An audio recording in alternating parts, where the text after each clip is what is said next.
So for now, like if you feel burnt out at the end of the day or at the beginning of the day or whatever it is, because you're trying to find time to do your business, it may mean that there is time, but you're choosing it to do other things. So one thing that I did a time study where I just kept track of what I did for like 2 weeks. And I found I spent a lot of time on laundry.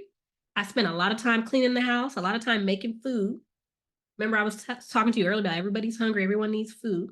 And I teach sociology part time by contract at my local community college. I spent a lot of time grading, and I don't really like grading. I love being in the classroom and being with the students and mentoring. I love that piece, but the grading piece, not so much. And I spent a lot of time at it because I wasn't, it wasn't enjoyable, and I wasn't the best at it. I mean, it doesn't take that much to, use the rubric and type in numbers, so it wasn't that engaging for me. So it took longer.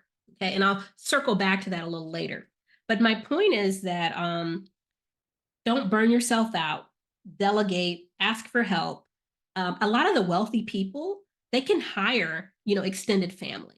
Because back in the day, we used to live with a community of like extended family, where there was always a neighbor, a relative or whatever to help out. And now we're in these small nuclear families, or we may be single and by ourselves.